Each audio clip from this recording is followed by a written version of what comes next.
Hello, everybody. Happy July and happy heat wave and whatever else for those of you who are here from the United States.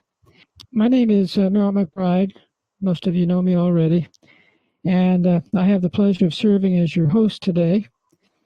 I want to welcome you to this edition of VWEC Expert Series, in which we ask educational professionals to share their experiences and their insights into ways in which virtual worlds can be used to engage students.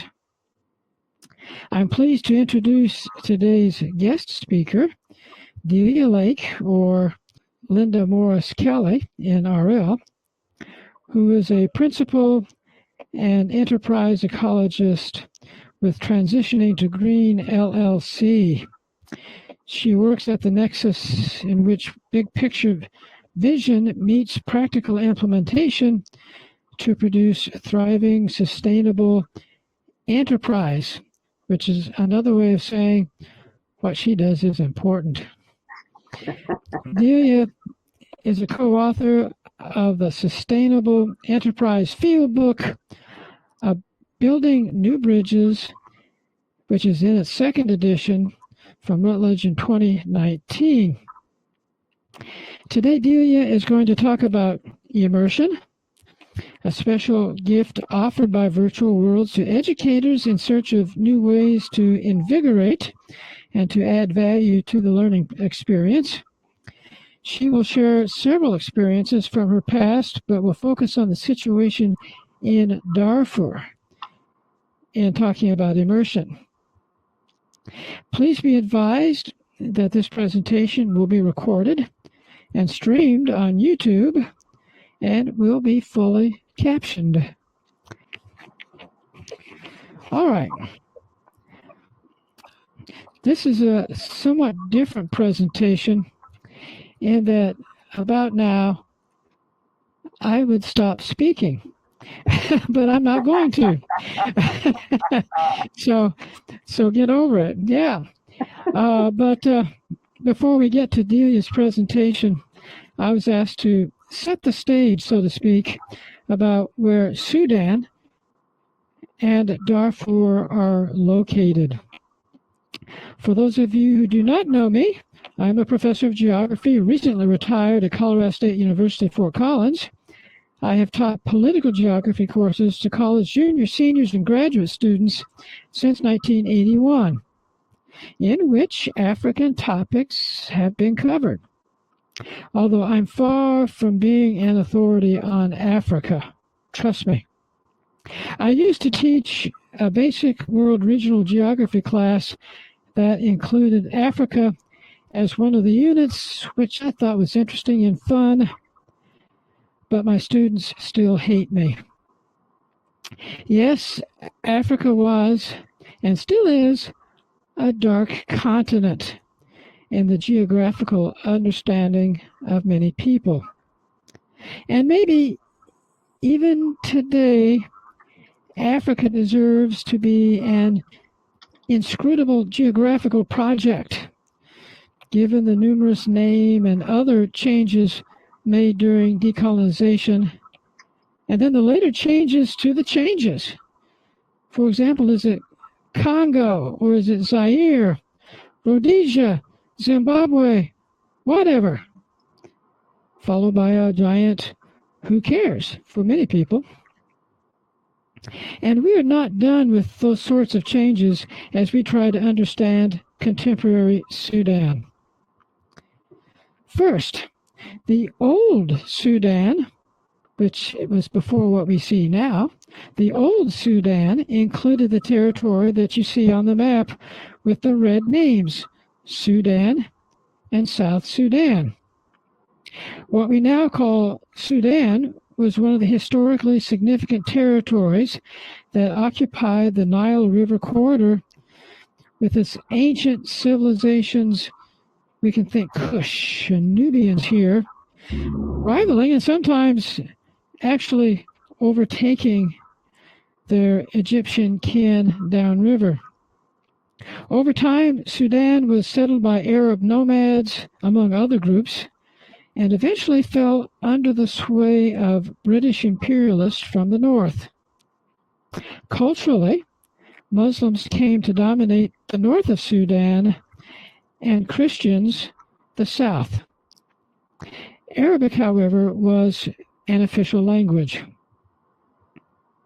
Sudan became an independent state in 1956, but hardly a state free of strife. A first civil war erupted in 1995 and lasted until 1972 between Christians and Muslims, with Sharia-based Islamic law ultimately introduced. A second civil war broke out shortly thereafter, responding to the same religious tensions. A new state of South Sudan appeared as a result in 2011. Not that the breakup of Sudan led to peace, however. In 2023, a third civil war embroiled Sudan as the Sudanese armed forces and a paramilitary group called the Rapid Support Forces began fighting in a war that is ongoing today.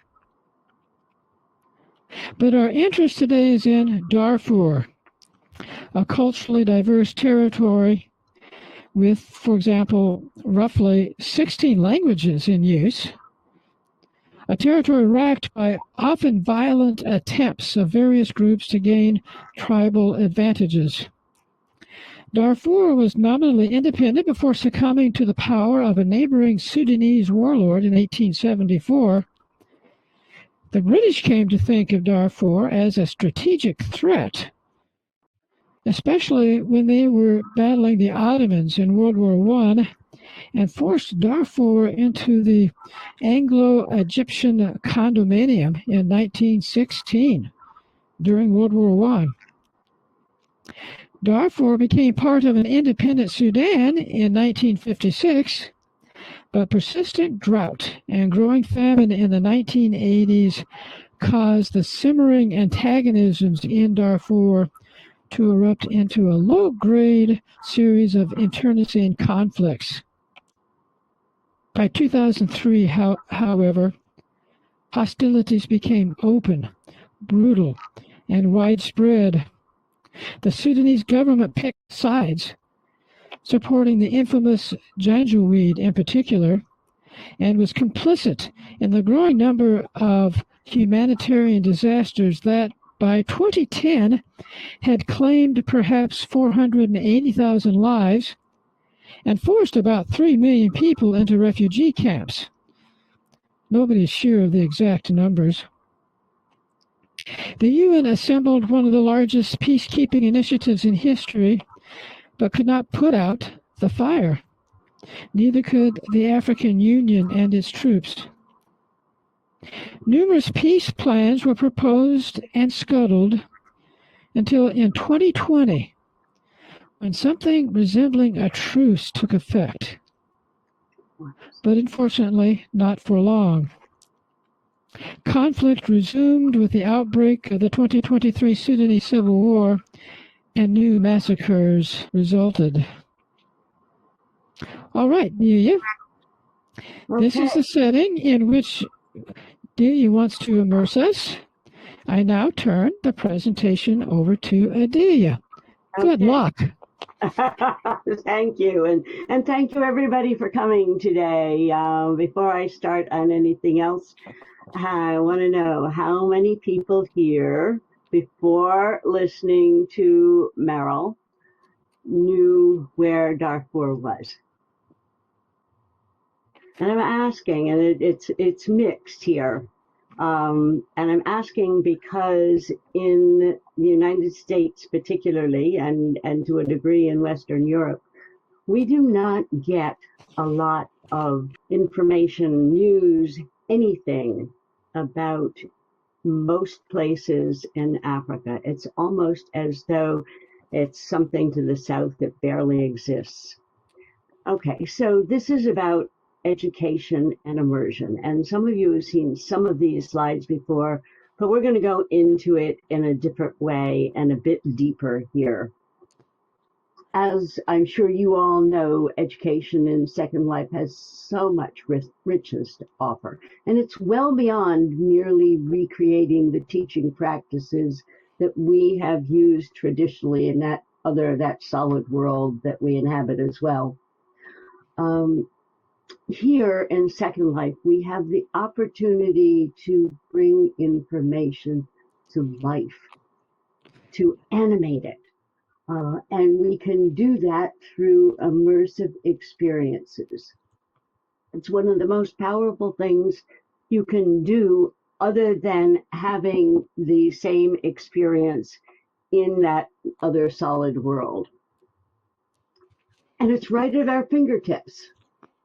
So all we have to do is use it. And I hope this will inspire some of you to test it out and to do it with your students. So when I came to Second Life in 2006, I ended up on Better World Island. It no longer exists, but it was a wonderful place for me.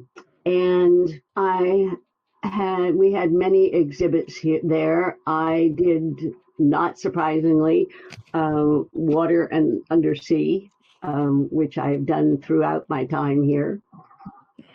But one of the other sidebars here on Better World Island was a place called Camp Darfur. Now, I knew where Darfur was. I knew a little bit about the situation, but I didn't know a whole lot. And when I decided to try some immersion and get a deeper experience, I decided I would go to the place that I knew in Better World. So there were a couple of decision points for me. One was it was close, but the other thing the life there was totally alien to me. You know, I live in a comfortable United States community in a small but lovely house. I eat regularly. I drive a car. I do all of the things that many of you do, maybe most of you do. But there is nothing similar in one of the refugee camps in Darfur. So it was also motivated by meeting and talking with Pam Omidyar. Now, Pierre and Pam were the founders of eBay, and they have been philanthropists throughout their adult life. And the Omidyars and the International Rescue Committee were the funders and supporters of Camp Darfur on Better World Island. So when I decided to do this, I was asking myself a bunch of questions. And also, let me add that please make this interactive. Ask questions anytime. This can be a conversation as well as a presentation. But I asked myself, how interested am I in this? And I was very curious. So I was pretty interested. And if you're going to do an immersion, make sure you are interested and that you commit to it. Don't just pop in for a day. Do some research, but think about also what personal rules and constraints you might have, and particularly the degree of simulated realism that you want to use here. So I thought about this in great detail. Did I want to be there as a tourist, or did I want to be there as a resident? And one of the reasons that I thought about this is that for many years I have off and on taught about cultural issues, and particularly when you are culturally not correct so much as sensitive and not offensive. And so if I were going to be a resident, should I be like I am in RL, an older white-skinned person, or would it be okay to have darkened skin? And I ended up deciding on darkened skin because it felt so out of place to be hanging out there in white skin, like I was an observer of somebody else's life and I didn't belong. And that gets in the way of having an immersive experience. I did not change my features, so and I did this as an alt, still had blue eyes, and still had the same features that I've had all the time. The other two things here are, if you're going to do this, the commitment is to stick to it. Now, I don't know that in retrospect I would have chosen 6 weeks as my first experience here, but that's what I did. And so once I had chosen 6 weeks, I stuck with that. And every day, every morning, I would log into Second Life and I would be right there in that camp. And I also decided I would only do 6 weeks. And so I needed to know that I was going to have a conclusion, which is radically different than the people who are there. They have no conclusion. And some of them have been there for decades. So we're going to start here by talking about today. And Meryl did an excellent job of setting that up a little bit here. And since, as she said, in 2023, the war has intensified again. And the camps that have already been severely overcrowded, and it's not just camps in Darfur, but the displacement and displaced people are all in the surrounding areas, particularly in Chad, but also in Ethiopia, and even as far as the Congo. So a lot of people have been displaced. As of 6 months ago, it was over 11 million people have been displaced. Now, that's over 20-year time, but 11 million people is the population of Darfur. So although not everybody was displaced, it gives you a sense of the enormity of this. And the other thing is that hundreds of thousands have been killed. There's no body count. There's not like Rwanda actually was a fairly close body count. So good question and a good segue, Dali. And so let's go to the next slide. But remember that this is the largest displacement of children in the entire world, and we don't hear about it. So there were, in 2006, 2.5 million people displaced, and already so many people killed. The Janjaweed, as Meryl mentioned, were the local parlance is their devils on horseback. They're terrifying. But one of the things, and one of the reasons I chose this particular picture, and it is from 2006, is that in spite of all of this, this is a picture of a former teacher and current at that time teacher in the camp, a refugee teaching the children. So no matter what the situation is, human beings have a marvelous, marvelous ability to find hope where there is such desperation.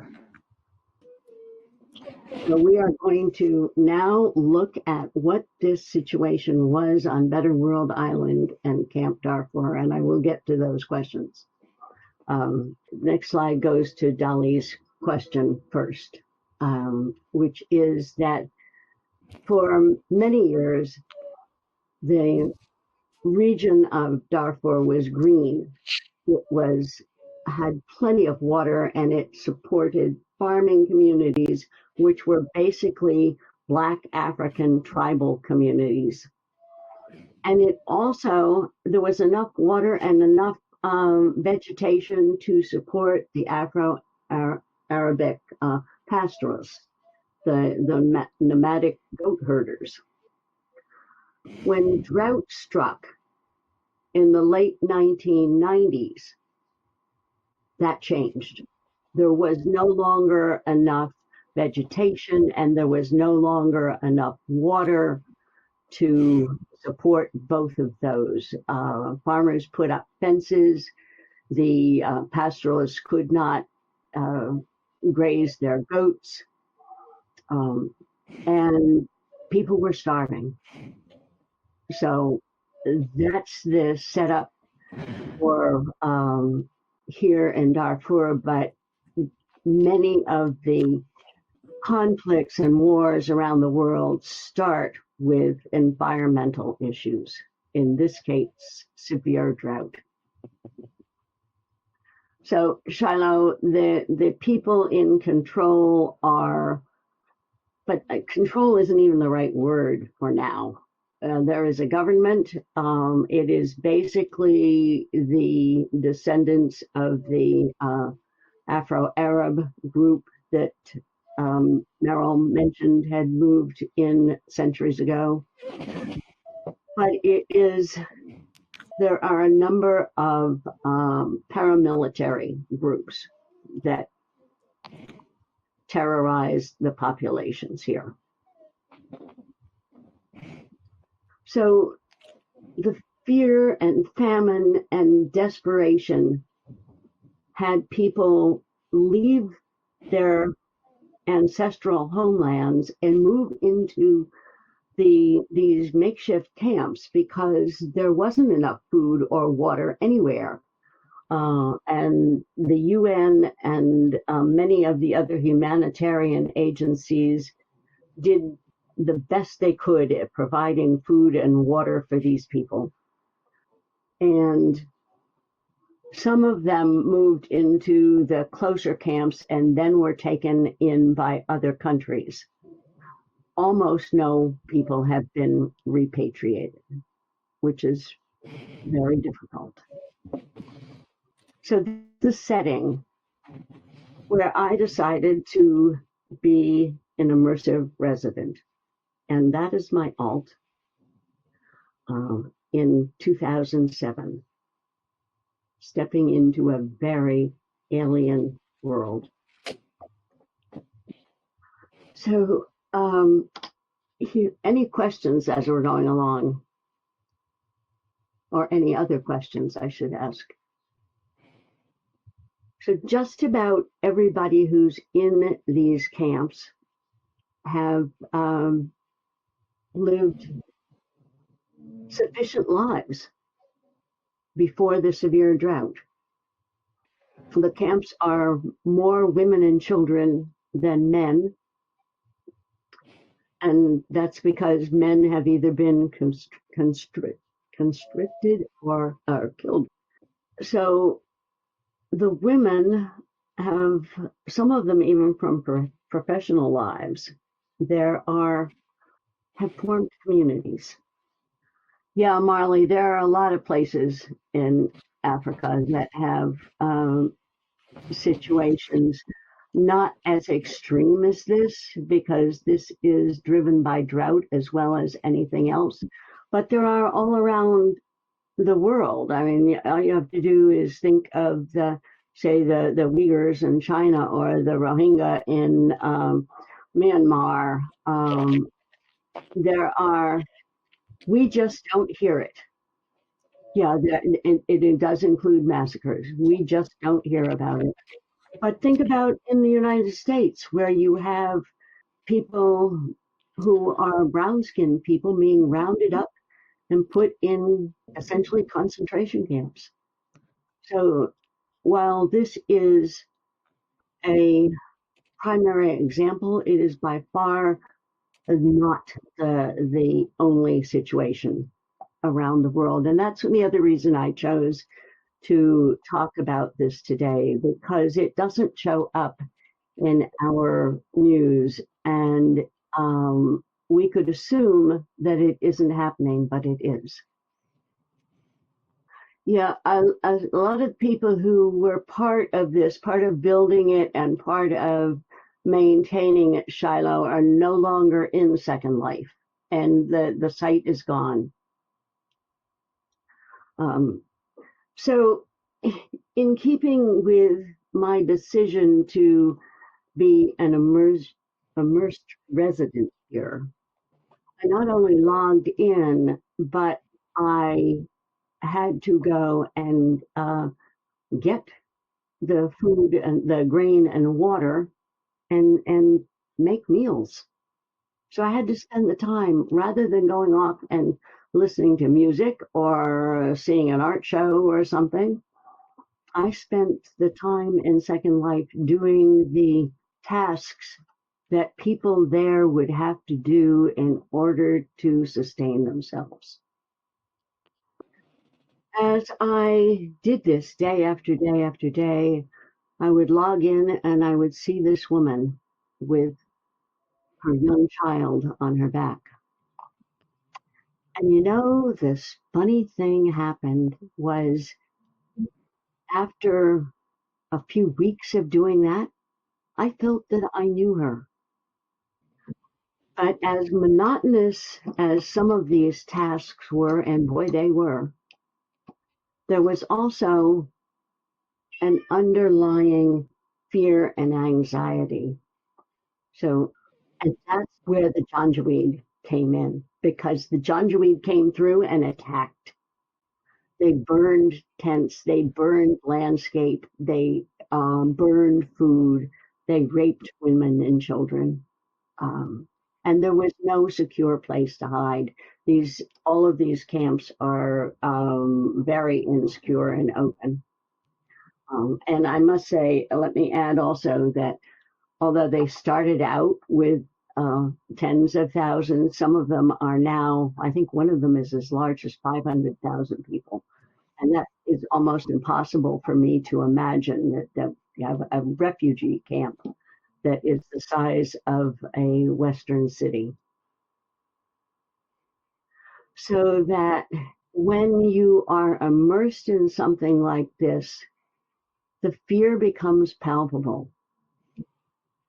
Even though I was never in any danger, viscerally, I could feel it.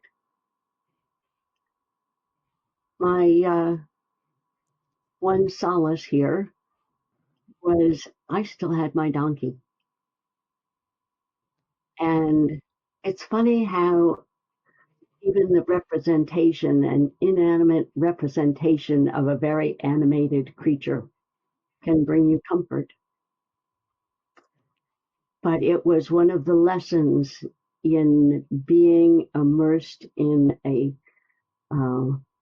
very, very difficult situation. And so I looked forward every day to seeing this donkey, hearing it neigh, and giving some respite to everything else I was doing. Now, this is making it sound like it was a very unpleasant experience, but I want to tell you it was not. There were a lot of people who came through. There were a few other people who decided to stay here. I had conversations with people as they passed through. One of the conversations that I distinctly remember, though, that surprised me a lot was when two young men, I think they were, so far as I could tell, they were young men of Arab background who actually lived in Khartoum.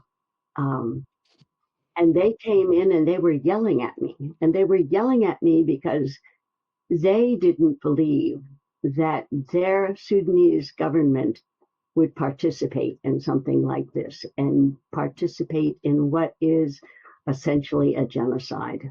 Um, and so we had a long, multiple hour, very animated conversation about the conditions in Sudan, which is another thing that can happen in Second Life. That if I am walking around the streets in the small city where I live, sorry, this is my dog. He's now telling me that he's back and he had a good time, but he doesn't want the person who had him for the day to leave. So back to, he'll calm down in just a minute.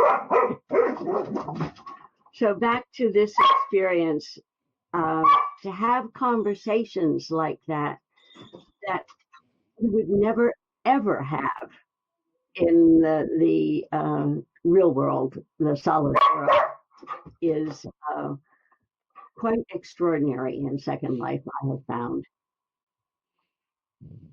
Yeah. So let's go to the next slide and talk about some of the other things that I learned during this experience. So, what did I notice? First, I couldn't help but be struck by the isolation. Now, that was partly because I was mostly with photographs and not with actual people, but even when I was with actual people, I could feel that, and the grief and the desolation. And I was a little bit surprised that people who lost everything still managed to find a way to have something, that some ownership of something that was theirs was important. But most of all, that in these dire circumstances, people could nurture hope, create conditions where they could build hope for a better life. I was absolutely hit in the face every day by my privilege as a Western white woman. To the degree I always knew I was privileged in some ways, but not to the degree that I got it when I did this.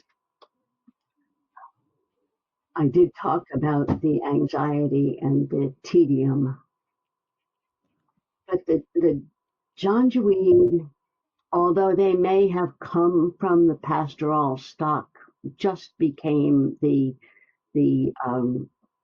paramilitary and the marauders. They really weren't any kind of an organized group other than the military, a pseudo-military group, and still are. But there are more groups like that now today in Darfur.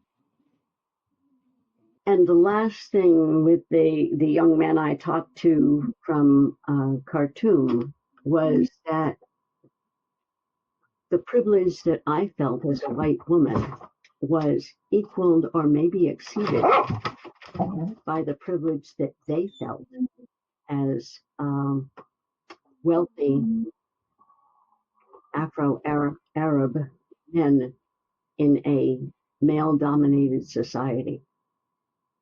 And that's another, in addition to the massacres and the wars and the that are taking place, little pockets around the world, is that we don't hear or recognize, to the degree that I think it is around, the sense of privilege that people who have a lot have in any country, in any culture, in any place in the world.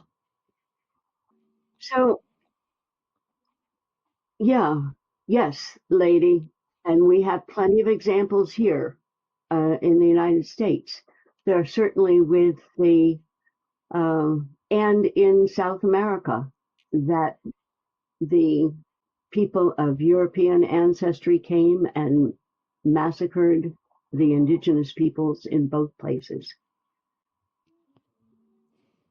So I wish this were not true of human beings, but we have a whole lot of examples of this happening.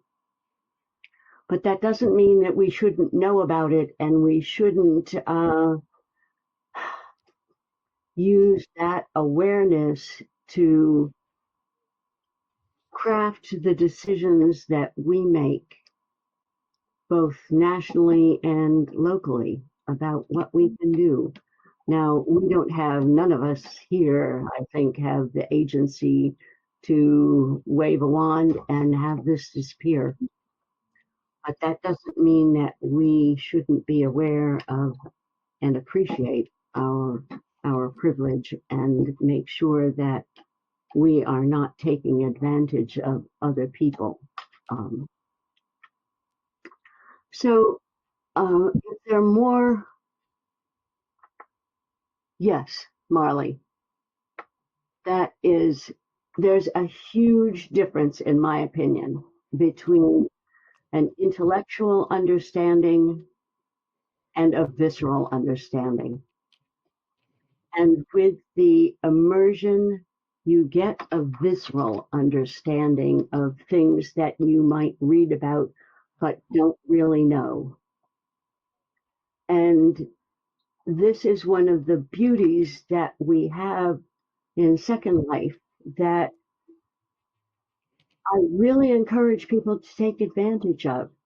And if you want to do that, it doesn't have to be something as hard as the situation in Darfur, but choose something that is alien to you, something that you're interested in, but you don't know. It's radically different than your solid world life. Yeah, in the camps, people can educate the girls, and that does happen. Matt, I haven't even thought about that. I suppose I could. I suppose I could. I hadn't even thought about doing that. Maybe we should do that, something with not just me, but other people here in VWEC that would be part of a manual for virtual education. That might be a fun project. Yes. So far, I have been talking about this, but talking about an immersion is doesn't do it justice. And as I said to Ellie when I asked her if I could do this, it would be like standing here and talking about chocolate cake with delicious, sticky, gooey, sweet icing and just describing it to you. So those of you who come here regularly may notice that behind to my in front of me and to my left there is a hill that wasn't here yesterday. Um, that hill is a ruse that hides something, and I'm going to make that hill transparent because you all can walk right through there. And so I encourage people to go through and walk into the desert there.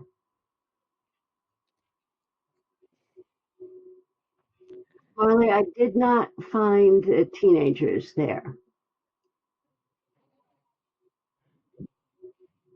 I, I wish we could have had teenagers. In 2006, the whole setup of Second Life was different, and they had a teen grid, and so we didn't have them. And I wish they had. I hope I don't crash out. I've been crashing out today. But let's walk on through, and it will be crowded, but please do come with me. And we will go this time as tourists.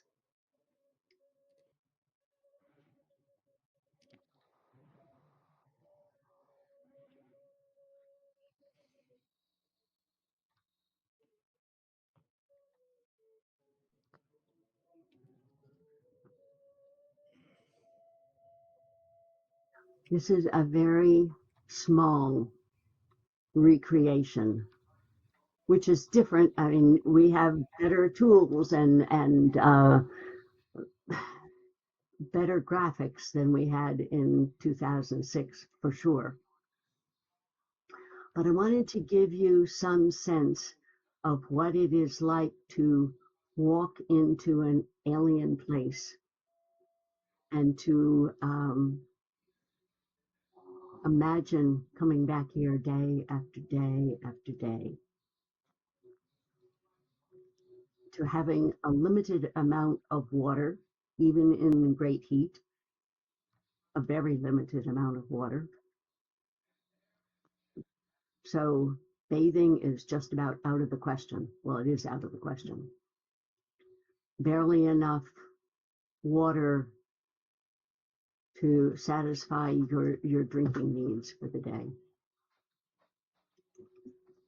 You don't know what grain you're going to get time after time. It may be something that you had never eaten before you came to a camp, but you would get some grain.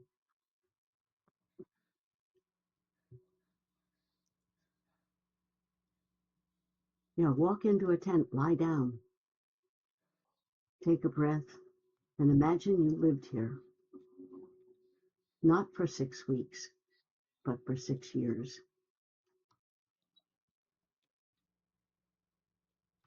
It's barter, Shiloh, because you have people with different skills. Um, and so you have some people who are still proficient at crafts.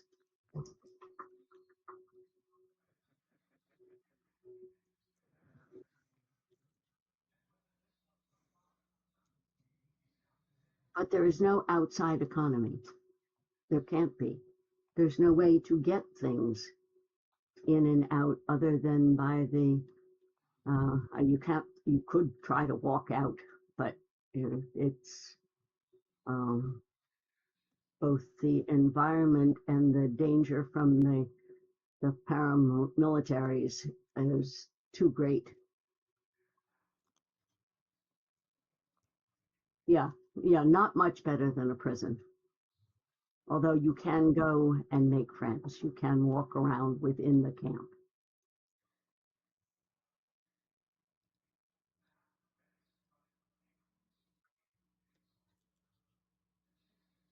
But people still not only make things from the little bit they have, but they make music, make instruments, sing songs, tell stories. Most of them have not arrived empty-handed, but have some of their possessions. That's why my alt could have a donkey, that she had the donkey already. So they have some things, but are uh, highly reliant on donated things. No, the tents were already there, Max. I did not put up my own tent. It was provided by the UN.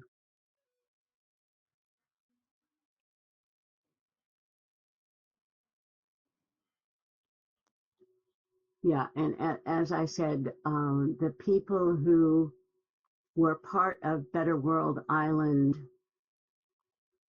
at that time, so far as I know, are no longer in Second Life. as an outcropping, outgrowth of this in, I think it was 2007, we also participated in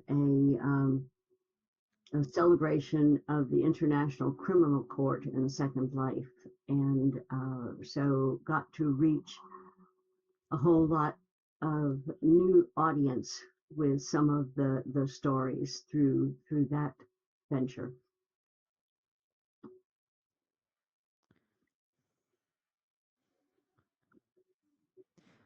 Yeah, Marla, I think that would be really good if we could do that with some of the younger people. Yes.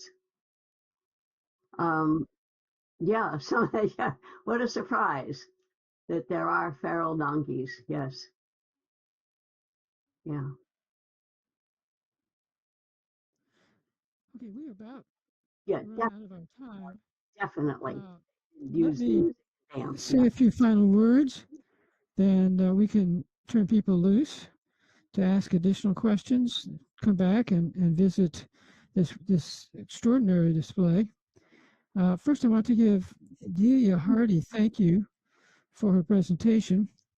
Her slides are available on the slides and information wall sort of behind me. It's the presentation under the spotlights. We're trying to get people's attention.